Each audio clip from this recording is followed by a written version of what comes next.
Eu queria falar hoje de uma notícia polêmica. Uma notícia que que saiu na imprensa para produzir uma indignação, para produzir uma confusão.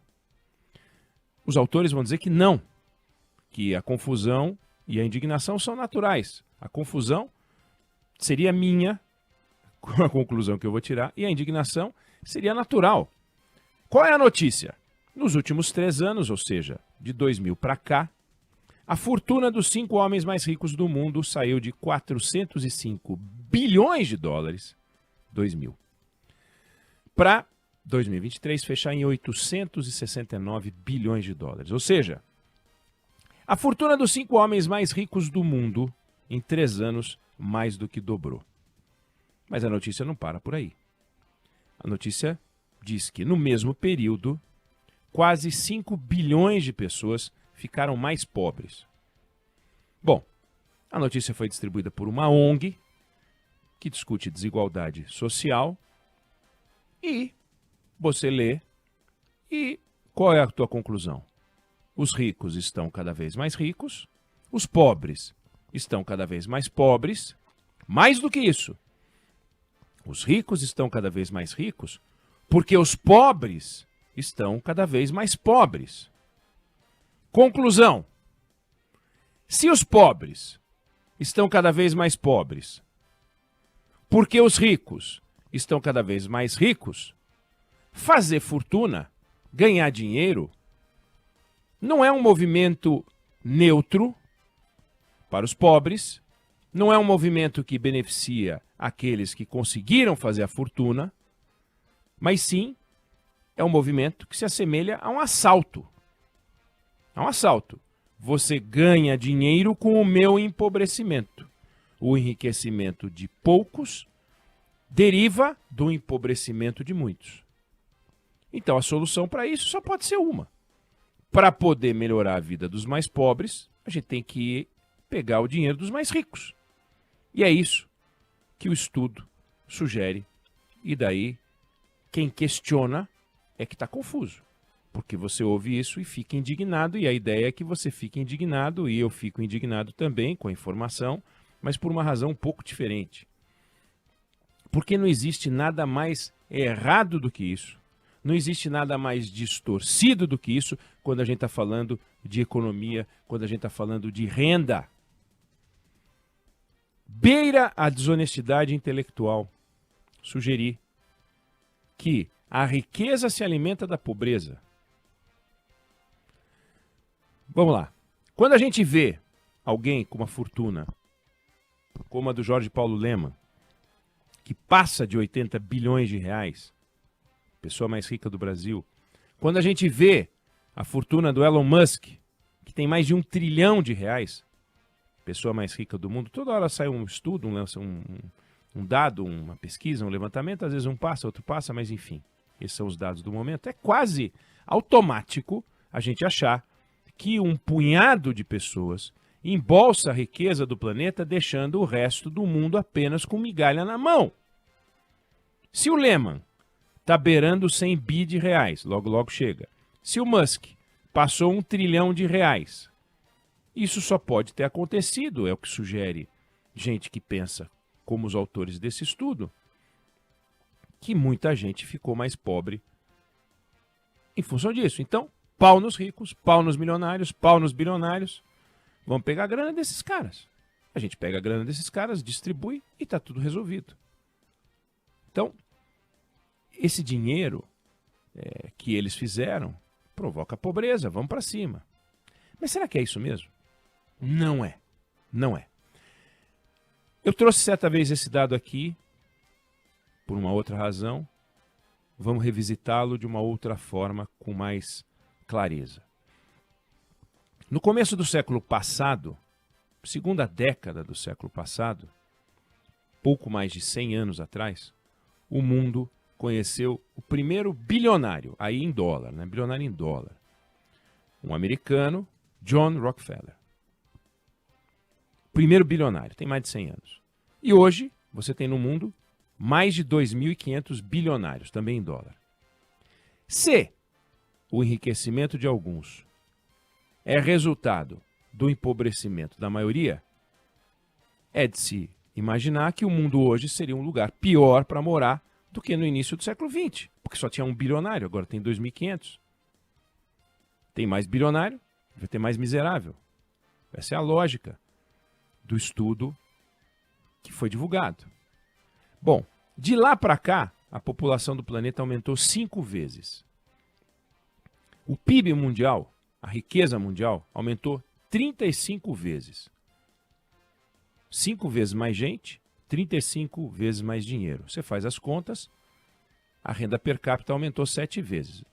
Aí você vai dizer, bom, mas você pode, isso é uma conta aritmética. A renda per capita aumentou 7 vezes, mas esse dinheiro foi parar na mão dos bilionários. Bom, no mundo do Rockefeller, no mundo de mais de 100 anos atrás, você tinha 75% de analfabetismo. Hoje você tem 15% de analfabetismo numa população que é 5 vezes maior. Como isso foi conseguido? Com investimento brutal em educação. É o suficiente? Claro que não é o suficiente. É inconcebível que ainda haja gente analfabeta, é inconcebível que haja gente que, ainda que saiba ler e escrever, sabe muito pouco. Então tem muito a fazer. Mas foi feito muita coisa. 75% de analfabetismo, 15%.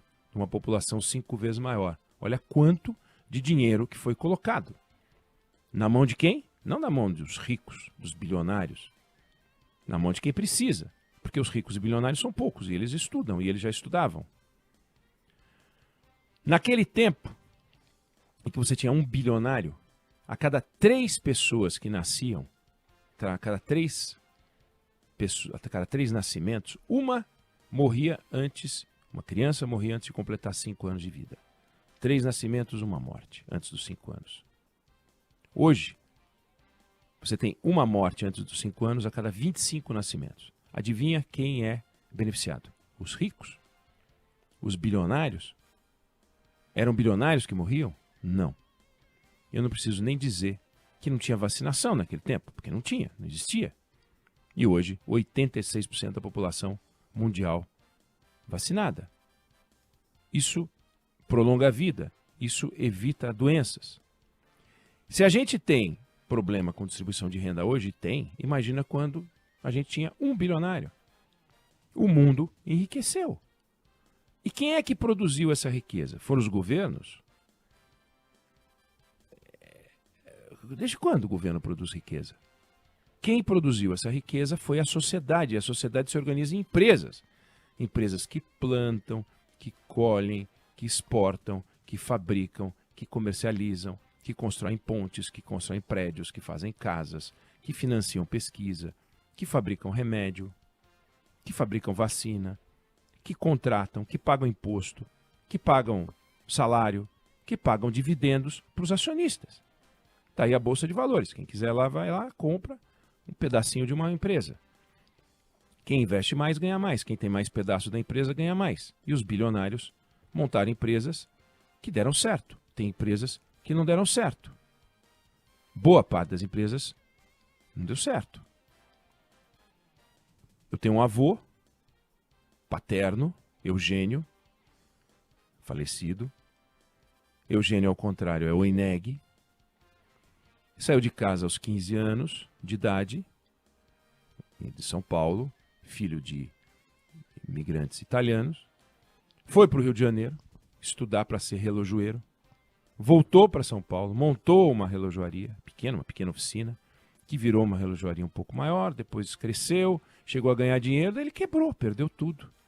Nos anos 70, meu avô, que chegou a fazer dinheiro, mas que não tinha nada aos 15 anos, tinha menos do que tinha aos 15 anos, não tinha nada, porque nos 15 anos ele ainda tinha uma perspectiva de futuro, depois ele não tinha mais nada.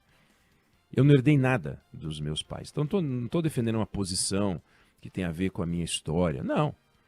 Então tem várias empresas que tentaram dar certo e não deram certo, e muitas empresas deram certo, e é o resultado desses acertos que produz emprego, salário, imposto. Então, aumentou o número de milionários, bilionários, e aumentou a riqueza geral do mundo. É isso que a análise do tempo em que a gente tinha um bilionário para o tempo que a gente tem 2.500 bilionários mostra.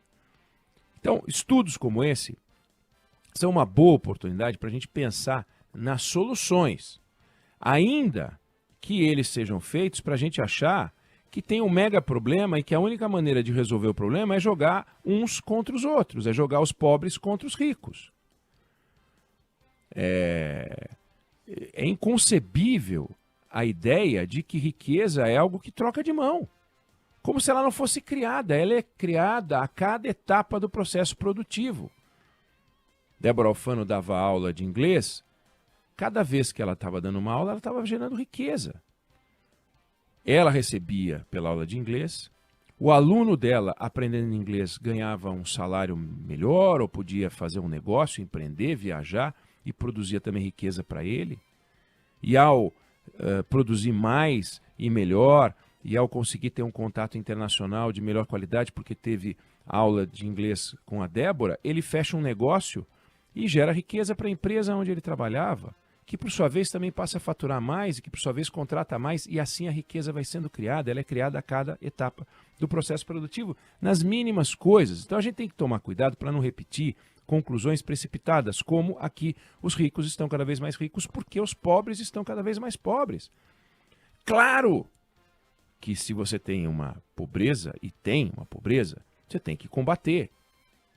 A miséria é algo inconcebível, nós não podemos permitir. E a história do mundo é uma história de combate à miséria. Basta ver os números que eu falei. Dá para fazer mais, dá para fazer melhor. Não dá para cobrar um comportamento empreendedor de quem não tem o que comer. Então seria lunático imaginar um mundo sem o Estado, seria lunático imaginar um mundo sem a preocupação de distribuir renda, seria lunático imaginar um mundo em que não se taxa o lucro, não se taxa nada. Não, você tem que criar um sistema de distribuição, mas não pode partir do princípio de que a riqueza é algo que faz mal para a humanidade. O rico, quer dizer, nós somos a favor da geração de riqueza, mas nós somos contra o rico. É isso que sugere um estudo como esse. Os pobres precisam ter acesso a todos os serviços para que eles possam competir. A missão do governo não pode ser apenas entregar um cartão que garante uma renda modesta, fazer um programa habitacional que não resolve a questão. A gente precisa botar na agenda uma maneira de promover a reinserção dessas pessoas no mercado produtivo. Ao mesmo tempo em que a gente promove a riqueza, ao mesmo tempo que a gente promove o empreendedorismo, ao mesmo tempo em que a gente olha para quem fez como exemplo a ser seguido, não como alguém a ser caçado, como sugere esse estudo. O que é um absurdo. Ou será que aquele que fez dinheiro inventando a planilha Excel, aquele que fez dinheiro inventando o Instagram, não ajudou pessoas que hoje ganham dinheiro com o Instagram, pessoas que ganham dinheiro hoje com a planilha Excel?